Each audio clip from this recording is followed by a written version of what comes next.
Bueno, muchísimas gracias. Yo creo que no tengo palabras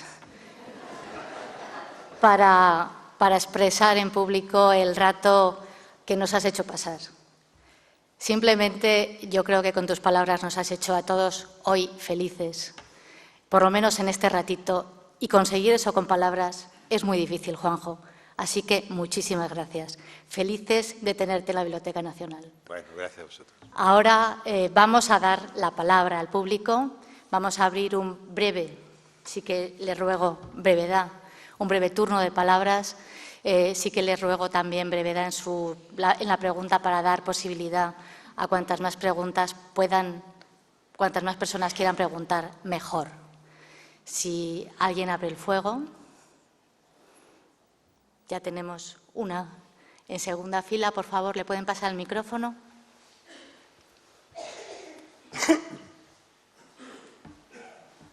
Aquí, segunda fila.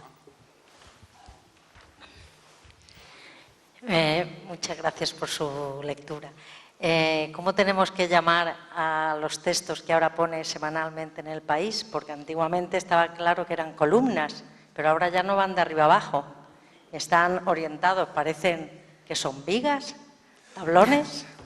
A mí me recuerdan cajas, y eso me gusta porque a veces cuando yo escribo columnas me viene a la memoria un compañero, un amigo mío del barrio, de los tiempos de la adolescencia, que se apuntó a un curso por correspondencia de radio, que entonces se anunciaban en los tebeos, haga un curso de radio que tiene mucho futuro, y entonces me mandaron un kit, aparte de un libro de instrucciones, con una caja y unos circuitos que tenía que meter en la caja, y ya se pasaban las tardes ordenando aquellos circuitos y no sonaba y los cambiaba hasta que sonaba mejor. Y cuando escribo una columna, la impresión que tengo, el recuerdo que tengo, porque yo tengo de la escritura un concepto como de trabajo manual, no como de gran arte, sino de un trabajo manual, en donde tienes que ordenar determinadas piezas para que funcionen bien, ¿no? Pues siento que en el espacio de la columna, ahora más que antes, es una especie de caja donde yo tengo que introducir unos circuitos para que funcionen. Y a veces no funcionan y los tengo que cambiar, ¿no? Y entonces me gusta mucho, la idea de caja, ¿no? Me gusta mucho, me gusta casi más que la de columna, por este recuerdo de adolescencia.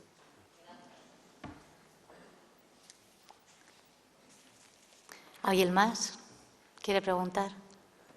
Ahí hay otra palabra al final, a la izquierda.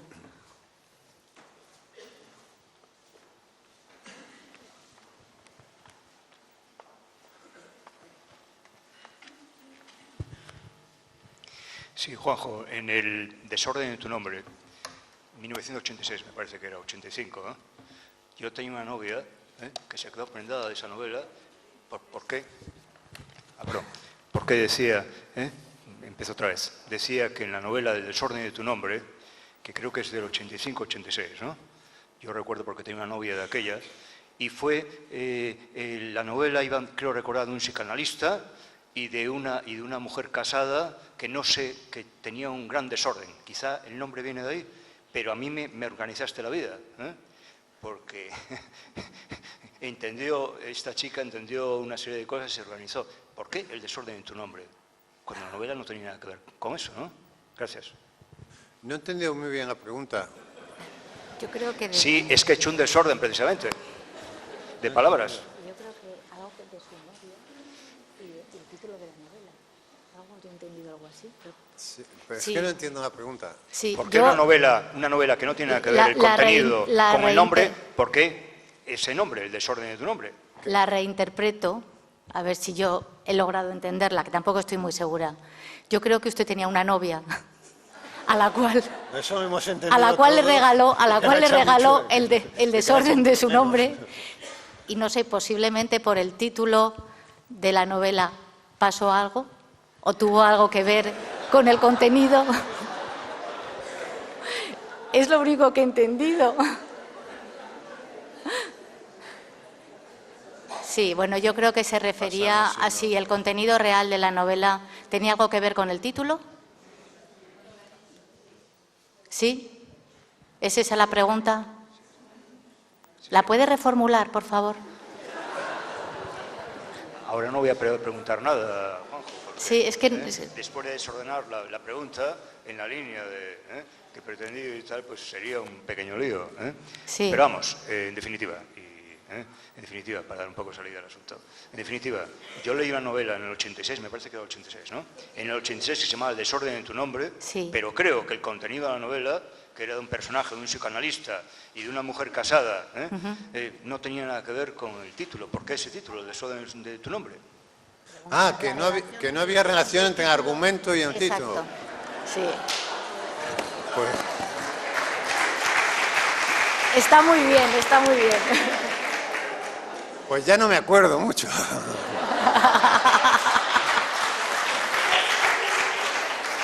Porque efectivamente era de ese año. Pero yo creo que... 86. Era en 87, me parece. Pero yo creo que esto se debía a que este escritor, en fin, el protagonista, que era un escritor frustrado, estaba intentando escribir una novela cuyo título era ese, El desorden de tu nombre. Creo recordar que era esto. Buenas tardes. ¿Alguien más? Sí. Una pregunta. ¿Qué prefiere usted? Y con preferir me refiero a... Perdone, ¿no le vemos? Sí, ya, muy Buenas. bien, gracias. ¿Qué prefiere usted? Y con preferir me refiero a qué le aborda mayor ilusión o qué le sirve más a usted. ¿Escribir una novela o cuentos como los que usted escribe? Pues ahora tampoco estoy entendido, pero ahora ¿por qué no? mejor escribir una novela, ¿qué prefieres? ¿Escribir Ah, novela o escribir que si prefiero... novela o Sencillamente, escribir cuentos cuento? o Novelas. novelas, sí. Bueno, Mi- me gusta todo, igual que me gusta escribir en los periódicos. Quiero decir que no tengo un género preferido sobre otro, sino que lo que me gusta precisamente es transitar entre estos géneros distintos, ¿no?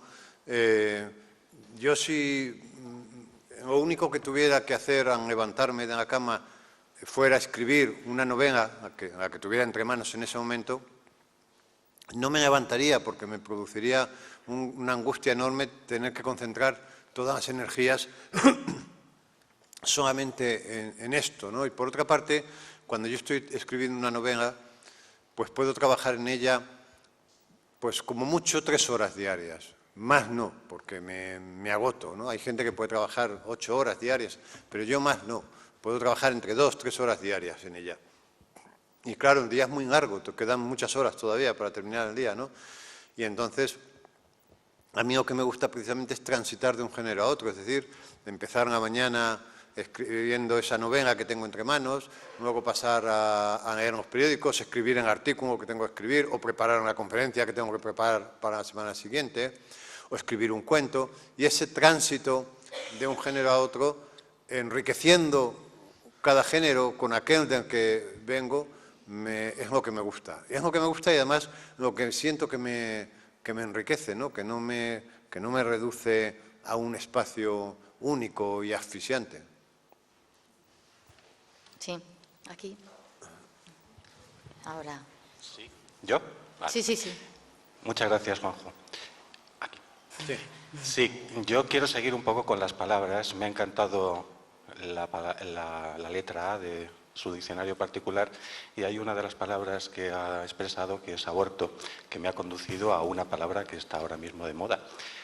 Espero que haya llegado a analizar la H y que me pueda decir qué significa la palabra hereje. Me queda mucho para llegar a...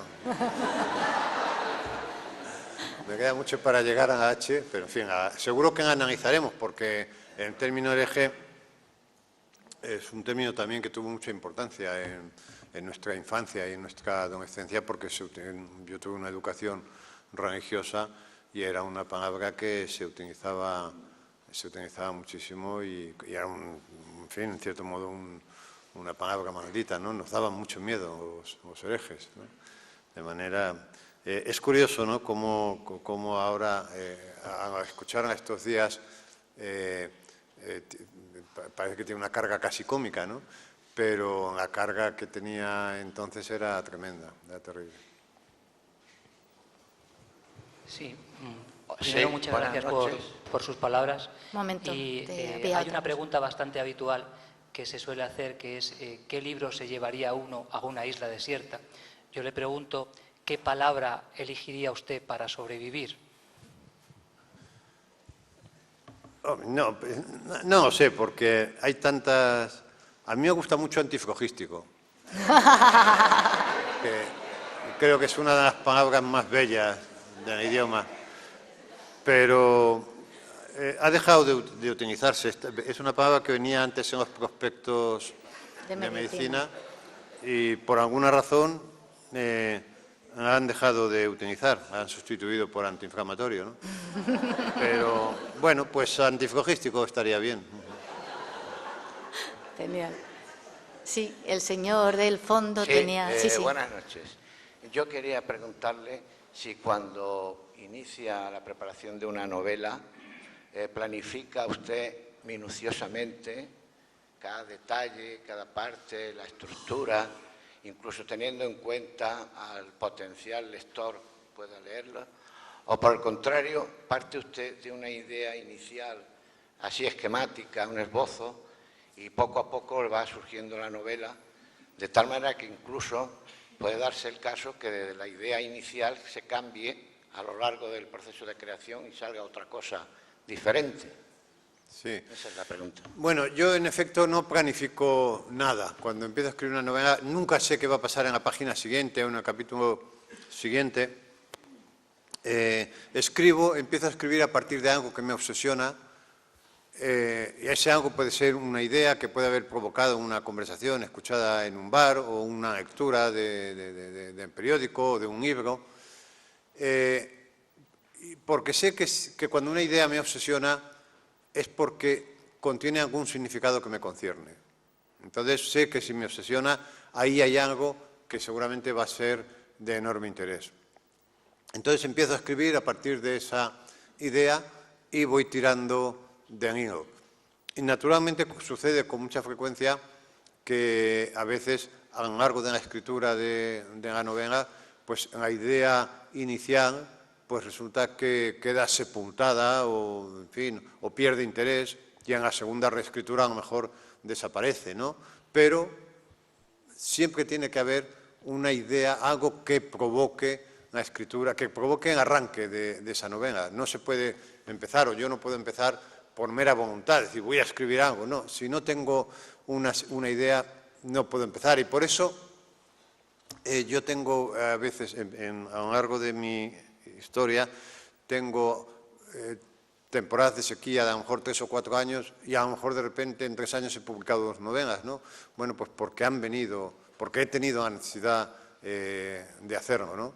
Y la necesidad aparece cuando aparece esa idea germinal que te acuestas con ella, te levantas con ella, vas paseando por la calle con ella hasta que un día decides que tienes que empezar a escribir para ver qué hay dentro. Muy bien, sí, aquí.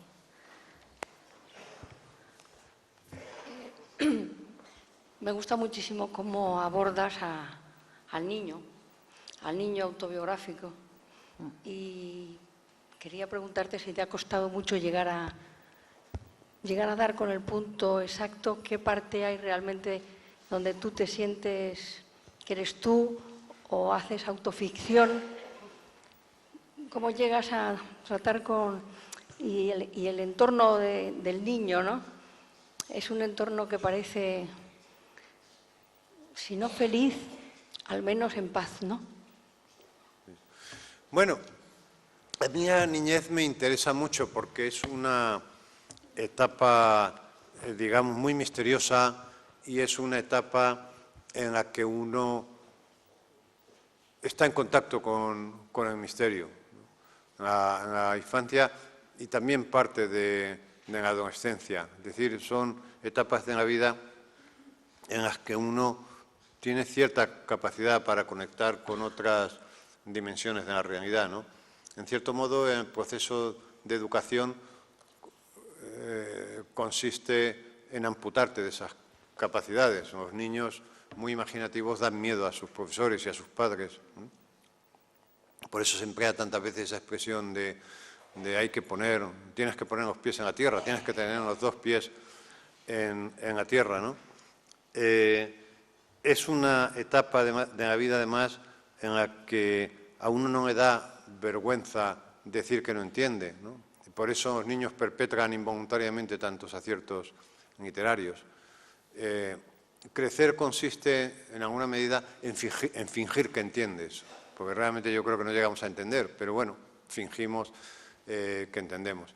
Entonces, a mí son etapas, tanto en la infancia como en la adolescencia, que me interesan mucho, están en varios de mis libros, y me interesa mucho porque yo creo que es una época de enorme sabiduría, una sabiduría que luego perdemos. Y el escritor tiene, en parte, la obligación de mantenerse siendo un niño, siendo un adolescente. Es decir, el escritor tiene la obligación de cultivar la ingenuidad, porque solamente desde la ingenuidad se puede provocar la extrañeza frente a la realidad, y solamente se puede y solamente se puede escribir desde la extrañeza, solamente se puede escribir desde el conflicto. Es decir, alguien que no tenga conflicto con la realidad, alguien a quien la realidad no le extrañe, no puede escribir, o podrá escribir, en fin, yo qué sé, tratados de derecho, pero no escribir en literatura, ¿no? Porque si no hay conflicto es imposible, no hay literatura. Y entonces esas edades son también edades de muchísimo conflicto, ¿no? Y yo creo que escribir para niños y adolescentes es fantástico. A mí ya me gustaría tener el talento para hacerlo, ¿no? A mí me gusta, por ejemplo, mucho autores como Roald Dahl, ¿no? Me parecen geniales, porque son capaces de manejar todas esas contradicciones de esas edades, la extrañeza frente al mundo, frente al lenguaje, frente a lo que dicen los adultos con la boca y lo que dicen con los ojos, que casi nunca es lo mismo, ¿no? De manera que es una época que he trabajado mucho y que me interesa mucho, ¿no? Muy bien, gracias. ¿Hay alguna otra pregunta? Sí.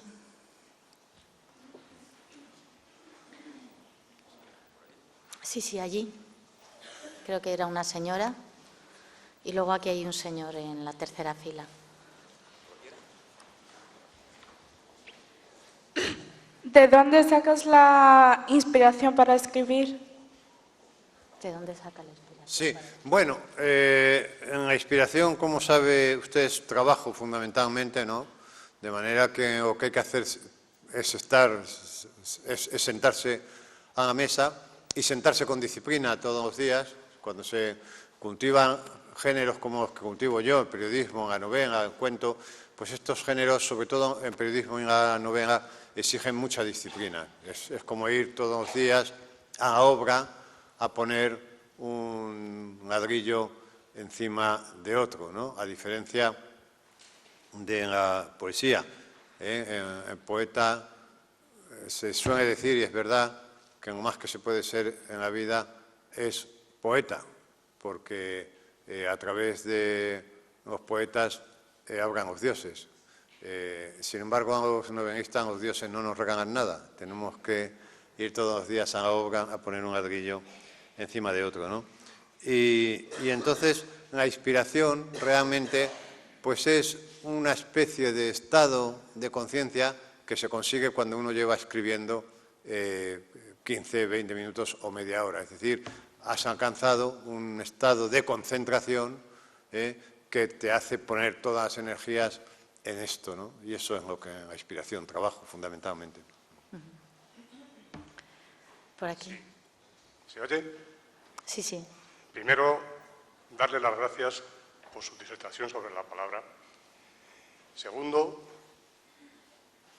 ha conseguido usted que todos tenemos un poco de coleccionistas, que yo colecciono los artículos de Don José Millás. Los tengo metidos en el ordenador como algo personal. de los cuales trato de cultivarme a través de lo que usted enuncia en sus artículos. Sí, acérquese un poquito Por más el consiguiente, micrófono. Yo lo único que le desearía es muchos años de salud para que me mantenga usted en vilo a través de las ventanas que se emiten en determinados artículos y diarios. Muchas gracias, muy afectuosamente. Pues muchas gracias a usted. Muchas gracias. Gracias.